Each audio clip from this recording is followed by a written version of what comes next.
Have you ever wondered how a simple, ordinary, everyday object could become cursed? I think most people will automatically think of cursed objects that were created by witchcraft and other practices like that. But I'm talking about objects that have become cursed more naturally. What kind of tragedy would have to occur to infuse somebody's fears, their anger, their sadness, and their spirit to an object? Today we're talking about such an object, but this object happens to be a car. Welcome back to Strangers GT. Here are 3 more stories about the paranormal activity and the hauntings that surround my 1959 Studebaker, Evil Stu.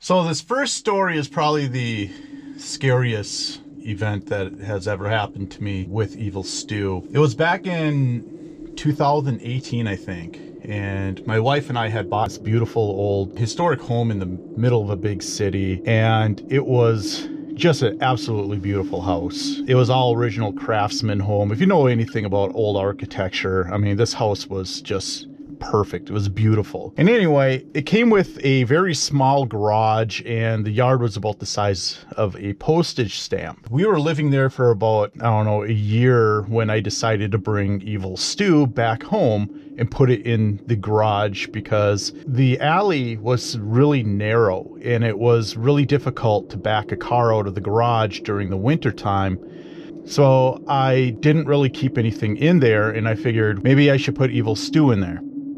I hauled him home and I put the car into the garage, and it was just big enough. There was a little bit of space on each side of the car, which I was able to put a couple motorcycles in there. But if you entered through the entrance door on the back of the garage and you went around front, you literally had to open up the bay door to work on the front of the car, because the butt of the car was all the way up against the wall and the front of the car was like touching the bay door. So there was no way you could walk around the car unless the bay door was open. So one night I just got back from work. I worked the night shift, and it was around maybe midnight or so. My wife was in bed already. She was sleeping.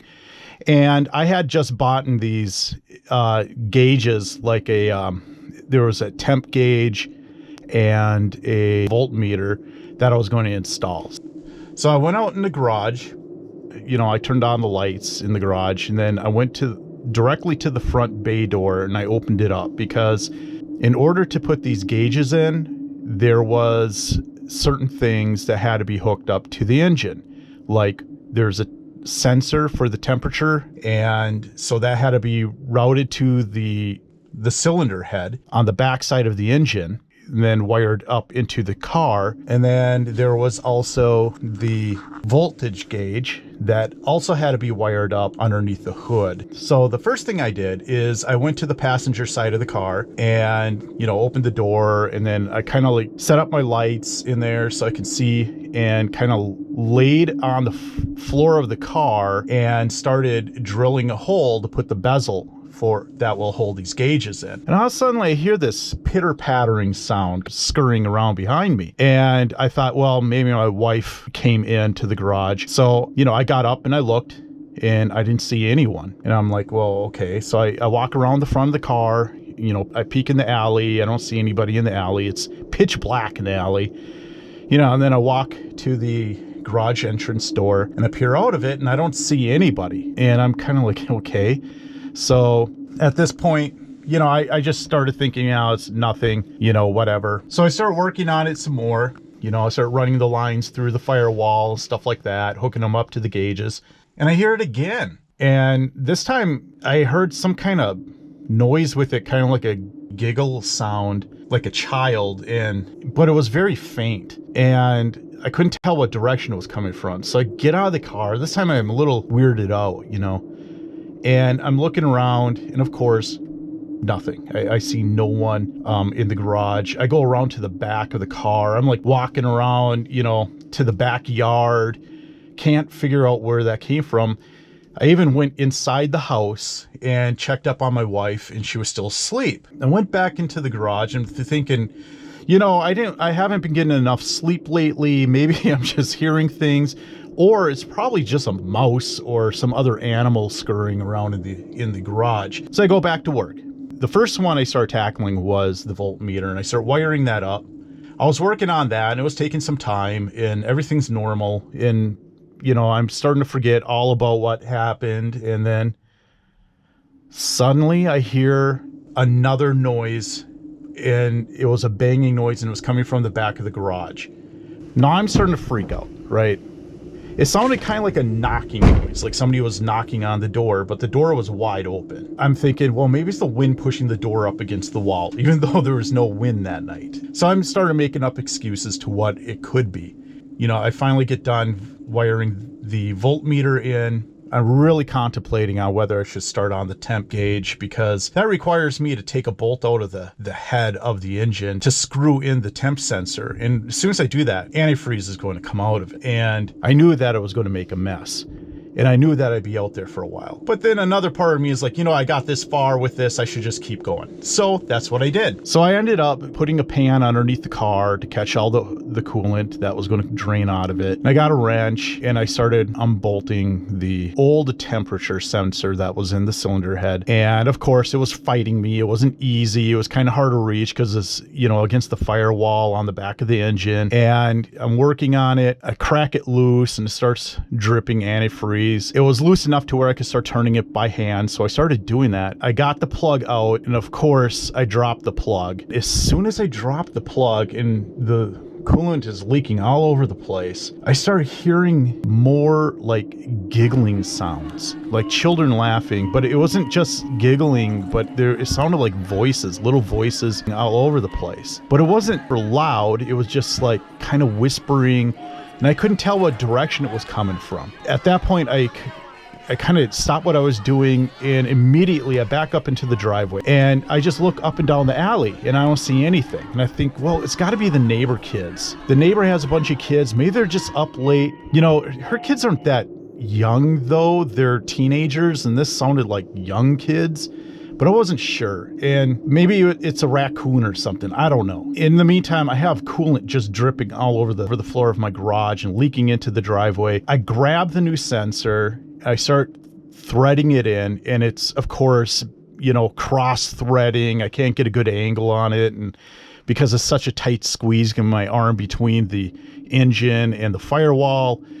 And then all of a sudden, I started hearing that sound all over the place. Like, I couldn't tell what the heck direction it was coming from. It sounded like scurrying noises, kids laughing and crying and talking, and all this all around me.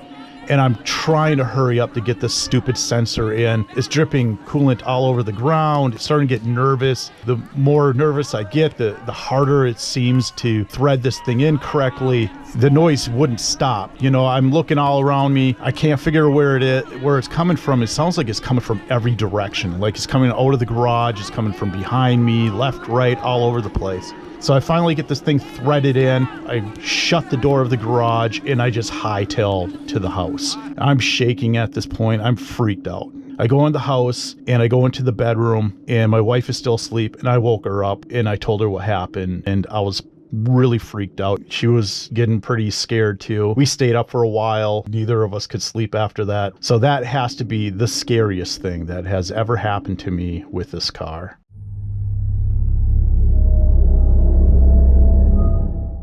So this next story happened, I'm guessing around 2001. It was shortly, well, I shouldn't say shortly, it was about a year after I brought the car home for the first time. My mom really got tired of the car parked in the driveway. So she started hounding me to get it moved. And my dad, he found a place that would store my car for me. It was actually my grandma's next door neighbor. And they were pretty close friends. So it just seemed like a perfect thing for me because at the time I had lost my driver's license and it was within walking distance from my mom's house. So I was like, yeah, that'll work out perfect. That way I can go and visit my grandmother and work on the car and stuff like that. So we had the car hauled over there, and it was a pretty large garage. It was pretty nice. It did have electricity, but it was just a light bulb hanging from the ceiling, and then it had one of those adapters that you can plug in a two-prong plug into. So I would go there on occasion and work on the car. And so would my dad. He'd come out there and help me. Well, one particular day, I went out there by myself and I went to work on the brakes. At the time, I was trying to pull the master cylinder out, which is underneath the car, and then put in a new one so I would have brakes. Anyways, so I'm underneath the car and I'm trying to work on it. And of course, it's fighting me. Everything's rusty on this thing. And all suddenly, I hear this guy, somebody shouting at me. I'm like, what the f***? So I roll out from underneath the car, and there's this guy standing in the bay door, and he's screaming stuff like, "You come out here and you're running up our electric bill and blah blah blah, working on this piece of shit. What are you even here for?" I'm like, who the hell is this guy? So I get out from underneath the car, and this guy's just screaming at me. And I'm like, okay, so who are you? And he's like, well, I'm the owner's brother, and you're not allowed in here unless you get permission from me and my brother. And I'm like, what? That's not what I was told. Your brother said I can work on the car whenever I want. And he's like, no, you can't. We had this discussion, my brother and I, and we want you out. We want this car out of here, and we don't want you coming back. And I'm just like, what the hell? And when he was talking, I could totally smell the alcohol on his breath. I mean, he's holding a drink. He's clearly intoxicated. So I get pissed off. We exchange some words. I shut the door, put my lock back on the garage. When I get home, I tell my dad, and he tells my grandmother, who has a talk with the owner, later on. And she comes back and she's like, he never said that I'm not allowed in the garage. He's never said anything that his brother told me. And, I can go and work on the car whenever I want. Well, a couple months went by. I really didn't want to go back there again, not alone anyway, with this jerk, yelling at me whenever I go work on stuff. So eventually my dad mentioned that he was interested in trying to help me get the car started. And him and I had been, on and off working on it, trying to get the car to run right and stuff like that. And, always failed. So my dad and I show up and we roll the car out of the garage into the driveway behind the garage because it was easier to work on it. There's more light and stuff like that. It was really dark in the garage. There was no windows, and aside for that little light on the ceiling. So we popped the hood and I put a fresh battery in there, and I turn it over and we could get it to pop, and that's about it. It wouldn't fire. And I had gas that I brought with me, and I started pouring it into the carburetor while my dad would turn the engine over, and it would pop and it would sputter, and then it would run a little bit. As long as you kept pouring gas into the carburetor, it would run. But as soon as you stopped, the engine would kill, which kind of told me that the fuel pump was bad, even though we had put a new one in there. So we're both really frustrated. What the heck? Anyway, so we're screwing around with this thing and trying to get it going. And then the guy comes out again, the owner's brother, and he starts hollering at the two of us. What are you guys doing out here? You're not supposed to be working on. And right away, my dad jumps up and starts yelling back at this guy. Like, who the hell do you think you are? You don't own the house. Your brother said it's fine. Get the out of here if you don't want to help. This guy's just like, starts mumbling and talking back, and he sees what we're doing, right? And he's like, oh, you guys are doing that all wrong. And he's drunk again. And he's holding this glass, and the glass is full of something. It looked like brandy. And he's sipping on this, and he's like, you're doing that all wrong. You don't know what the hell you're doing. And I'm just getting pissed. I want this guy out of here. This guy is such a jackass. I felt like punching him. I'm like, I know what I'm doing. We know what we're doing. Get the fuck out of here. Nobody wants your help. He's like, then let me show you something. And I'm like, oh, fine, whatever. So he dumps out his brandy or whatever it is that he's drinking. He grabs a gas can and then he fills his glass up with freaking gasoline.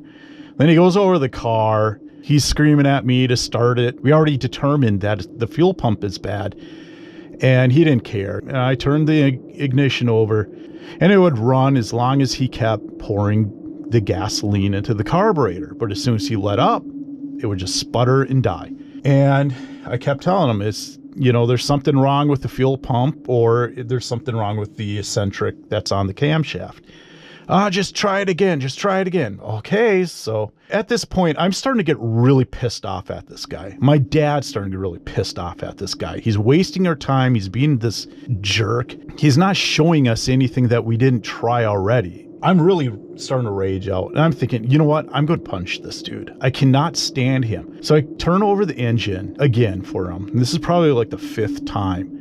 And then all of a sudden, the engine backfires up through the carburetor, shooting out this giant fireball, which catches the gasoline that he's pouring into the carburetor on fire, which in turn catches the gasoline in the glass on fire. He freaks out. His hand is on fire.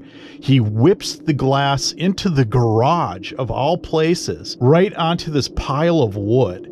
And that goes up in flames. So my dad and I, we run up to the fire and we just stomp on it and, hit it with our jacks and stuff to get it to go out. And so once the fire's out, my dad instantly just starts yelling at the guy, what the hell do you think you're doing? You dumbass, you nearly burnt down your garage. You're lucky we ran out to help you. Otherwise, this place would be burnt down to the ground and it'd be your fault. And the guy, he starts arguing back and eventually he's all pissed off and shaky and he goes in the house. But I remember turning to the car and thinking, hell yeah, that was awesome.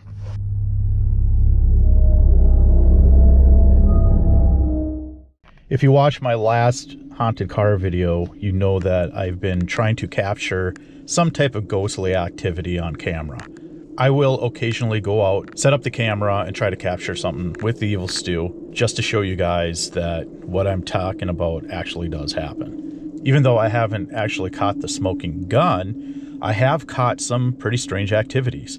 And so the next few videos, I'm going to share some of that with you. About a year ago, I decided I was actually going to try to speak to the ghost in the car, kind of like what you see on TV where they use I don't know what you call it, EVP or something like that. Generally, I think those videos are kind of stupid because people can easily fake that. I have never actually witnessed this in person, so I can't really say to whether this is an effective way of communicating with ghosts or not. So it was around 3 o'clock in the morning and I decided, because I couldn't sleep, I just decided, well, I'm going to go outside and sit in the car and try to communicate with the ghost. Now, I have no experience and no equipment.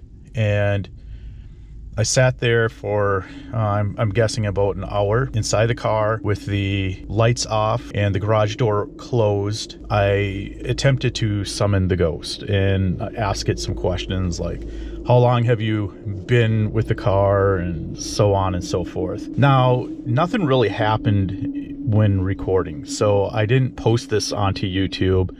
And I don't really want to post it on YouTube because really I find it kind of embarrassing to watch. But if you guys want me to, I could probably make an exception and, try to post it. So in the video, I just basically ask the ghost a few questions and then I pause and try to get a response in which I don't hear anything. And I mean, this went on for like an hour or so. Anyway, something did at the very end of the video happen that was pretty interesting. So while I was recording with all the lights off in the car, I had the light in the back seat. When I went to turn the light back on, I noticed this handprint on the ceiling of the car. I swear to God, it was not in the car when I entered the car. So here's the footage of when I discovered the handprint.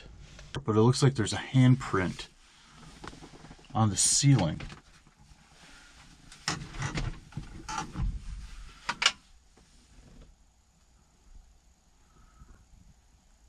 I swear to God, that was not here before.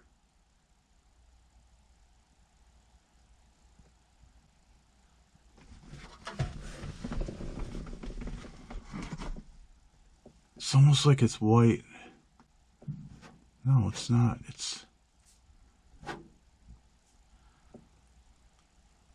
That was not here before.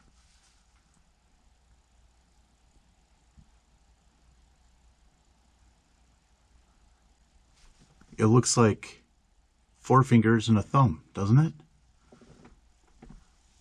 This next video I recorded right before I left my home and went to a friend's house. And it was around, I'm guessing around 11 p.m. My wife was working and there was nobody home at the time when I recorded this. And the reason why I decided to record this is because I was hearing a lot of weird noises in the garage ever since I parked the car in the garage. It wasn't until about 45 minutes into the recording that I heard these really strange noises that almost sounds like people talking and ticking and thumping, all the typical stuff that I'll sometimes hear from the car. So here's a video of that.